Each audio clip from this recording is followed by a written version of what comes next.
Olá, investidor e investidora de todo mundo, aqui é o canal Dica de hoje e o vídeo de hoje para mim vai ser um verdadeiro desafio.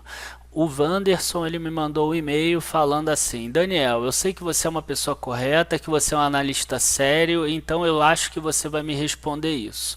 Quais são os problemas de Itaúsa? Porque eu não consigo encontrar nenhum.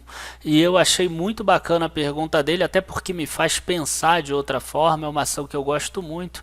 Mas então hoje eu vou aceitar esse desafio do Wanderson e vou falar quais para mim são os principais problemas de Itaúsa. Se você ficou curioso, curta já o vídeo, se inscreve no canal, aguarda que a gente já começa depois da vinheta.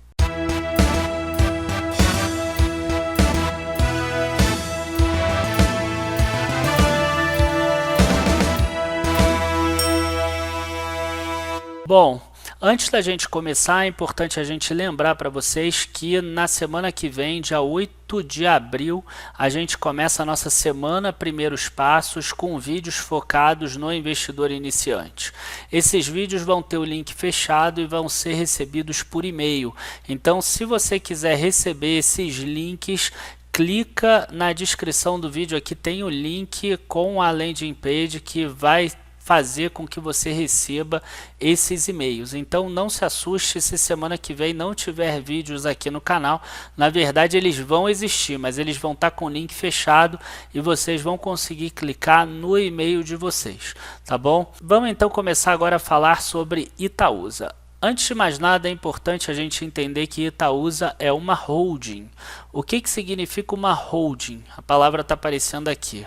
Significa uma empresa que tem participação em outras empresas.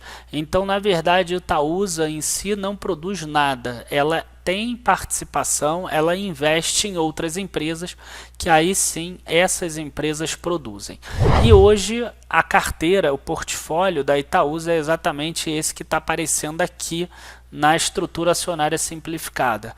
A gente vê que a empresa tem aqui 37% do Itaú, tem 27% da Alpargatas, 36% da Duratex, 7% da NTS, que é uma companhia fechada, transportadora de gás, que foi comprada recentemente da Petrobras junto com o fundo Brookfield estrangeiro, e a gente tem aqui a Itautec. A gente vai aproveitar para falar um pouquinho da Itautec também, da questão da incorporação de ações nesse vídeo de hoje.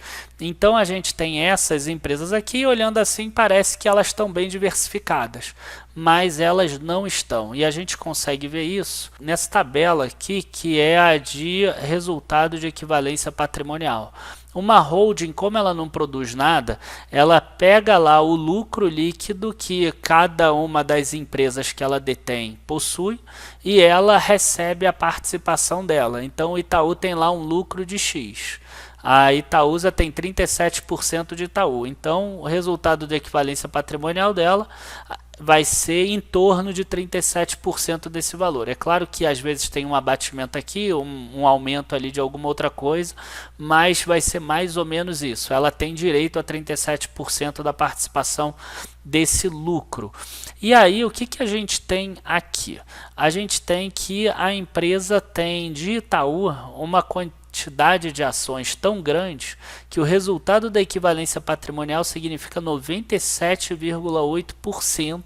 Exatamente isso que você ouviu, 97,8% do resultado total de equivalência patrimonial. Quer dizer, o resultado todo praticamente da Itaúsa ainda está focado em Itaú. Para ser justo, a gente tem que incluir aqui a NTS, que ela não tem equivalência patrimonial, na verdade ela paga dividendos, paga juros sobre as debêntures que ela tem, então ela tem na verdade aí em torno de 240 milhões em 2018. Então vamos dizer aí que Itaú é 95% para ser justo, para incluir a NTS, que é contabilizada de forma diferente. Então é exatamente isso. Itaú ainda é muito importante no cenário de Itaúsa. Essa é o primeiro problema, né? A primeira coisa que eu vejo. A gente sempre pede para você diversificar a tua carteira. É muito importante isso. Você não investir apenas no setor de bancos, apenas no setor de construção, mesmo que o Daniel falou que acha que construção civil vai crescer esse ano, o Daniel falou que o setor não sei o que é bom, mesmo que aconteça isso, ou mesmo que teu amigo que entende muito de finanças tenha falado isso, é importante a diversificação da carteira. Às vezes um setor inteiro ele é pego por uma notícia ou por alguma coisa que acontece e que ninguém está esperando. Então essa diversificação é importante e Itaúsa hoje tem um risco maior do que outras holdings que são mais diversificadas. Faz parte da estratégia da Itaúsa tentar diversificar mais e ter outros ramos também, mas hoje ela é 95% Itaú. Outra coisa que é importante a gente ver é a seguinte, que Itaúsa comprou ultimamente a Alpargatas, antes disso comprou a Duratex, comprou a NTS, antes disso ela tinha a Elequeiroz, tinha a Itautec, e o que a gente consegue ver é que a gestão da Itaúsa, a compra da Itaúsa não faz melhorar essas empresas. As empresas elas não conseguem gerar retorno melhor por causa da compra da Itaúsa. Isso para mim também é um revés, é uma coisa ruim para a Itaúsa, tanto que a participação da NTS, a NTS está indo bem, é uma participação apenas de 7%. Quem acaba fazendo a gestão não é a Itaúsa. Então eu vejo uma dificuldade nesse sentido da Itaúsa também, seria um segundo problema. Com relação à Itautec, é importante a gente ver que nos últimos 2 anos ela deu um resultado de equivalência patrimonial negativo. Então seria interessante que ela não tivesse aqui no portfólio. Teria gerado um lucro maior Itaúsa se ela não tivesse no portfólio. E a gente percebe aqui a empresa, né, a Itaúsa vai incorporar a Itautec para que ela não tenha essas despesas, porque ela não precisa ter despesa com uma empresa que ainda dá uma equivalência patrimonial negativa para ela. Então os acionistas de Itautec receberão uma ação preferencial da emissão de Itaúsa para cada ação ordinária de Itautec. Quando você olha a quantidade de ações, você vê que Itautec tem 11 milhões de ações e Itaúsa tem 8,4 bilhões de ações. Então a gente está falando de uma diluição de 0,13% e com essa diluição, sinceramente, às vezes uma outorga de opção para diretores, administradores é até maior do que isso. Então acho que não cabe a gente perder mais tempo do vídeo falando sobre isso. É uma diluição muitíssimo pequena, assim como muitas pessoas que estão aqui vendo a gente não devem nem ter percebido a venda da Elequeiroz porque o dinheiro que entrou foi tão pequeno. Vocês também não devem perceber, assim como o mercado também não vai perceber essa incorporação da Itautec. Bom, já que Itaúsa hoje é 95% banco, é importante a gente entender como um banco gera retorno para o acionista ou gera retorno para ele próprio, para a empresa. Ele tem 2 fontes de receita principal. A primeira é o que a gente chama de intermediação financeira. É uma palavra grande que está aparecendo aqui e que nada mais é do que a diferença entre o valor que você empresta e o valor que você capta. O banco capta dinheiro quando você aplica num CDB, numa LCI, quando você deixa o dinheiro parado na conta, quando você investe na caderneta de poupança, enfim, quando você faz um investimento no banco, você deu o dinheiro para o banco poder emprestar para uma pessoa e cobrar o juro. A diferença desses juros é exatamente a intermediação financeira. A outra forma de receita que o banco tem é a receita de prestação de serviços e tarifas bancárias que acabam ficando juntas. E essa é a receita que tem crescido ultimamente nos bancos.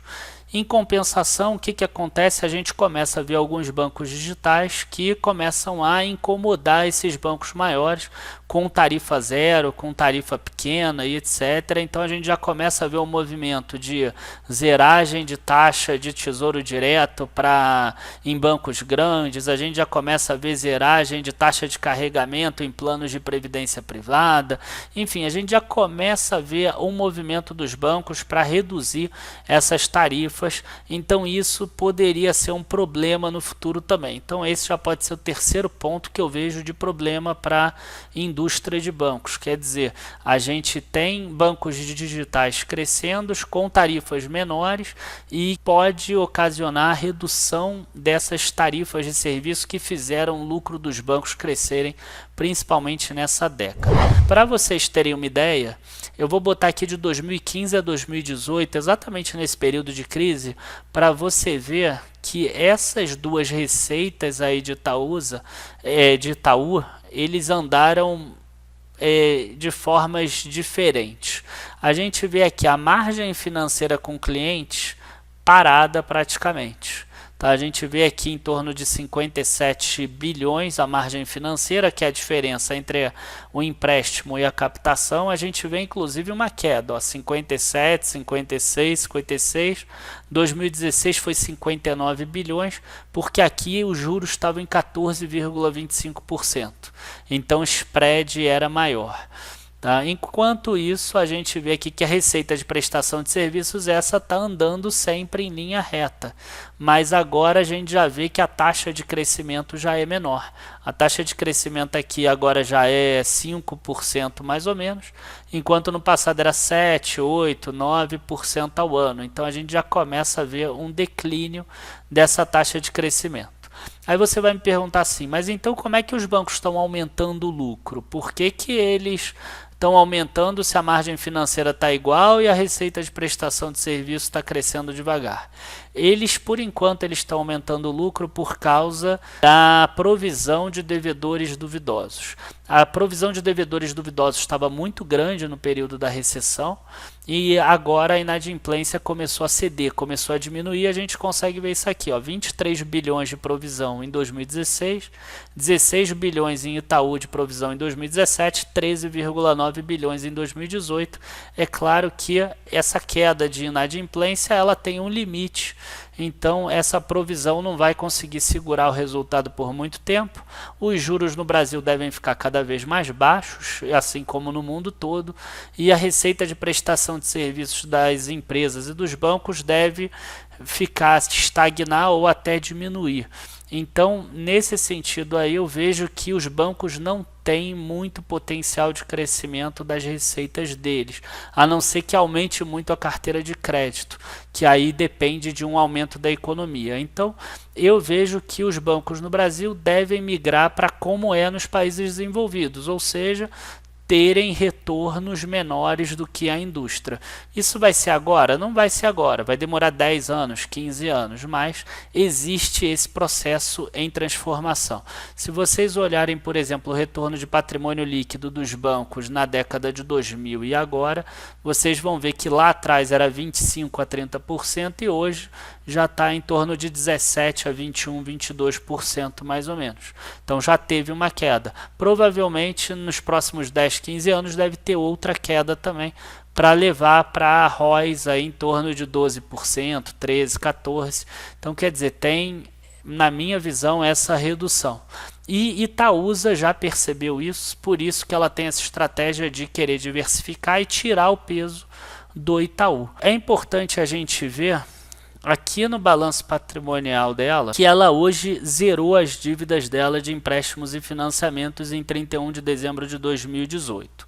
Ela ainda tem aqui algumas debêntures, tá? Que na verdade ela vai converter em ações que são da NTS. A NTS está indo super bem, já mostrou que foi uma compra muito boa e deve acontecer aqui na data do vencimento, se eu não me engano, em 2023. Eu posso estar enganado aqui nesse ano, mas a gente vê aqui que existem essas debêntures que ela deve converter em ações. Não vai ser difícil porque ela tem ativos para isso e até lá ela vai conseguir. O que eu imagino que vai acontecer? A gente tem hoje um ativo que é a TAG, que é da Petrobras, e a ENGIE, que é também a TAG. E o que eu percebo é que esse ativo é um ativo que custa 8 bilhões de dólares. Pelo menos essa é a estimativa. Então, quer dizer, vai dar em torno de 32 bilhões de reais. Isso é o preço mais ou menos da ENGIE, né? Daquela geradora de energia, a EGIE3. Como a Eng também quer, a Itaúsa quer, se a Itaúsa conseguir comprar a TAG, ela teria que emitir 32 bilhões de reais, por exemplo, em dívida. Se você imaginar um dólar mais ou menos a R$ 4 por dólar, né, por R$ 4 por dólar. Então a empresa, ela hoje tem um lucro de 2,3 bilhões.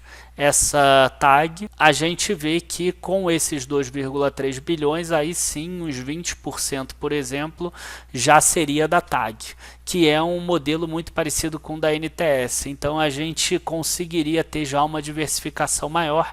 Em compensação, para pagar essa nova dívida, a Itaúsa teria que talvez reduzir bastante dividendos. O que é bom para longo prazo pode ser ruim para curto prazo.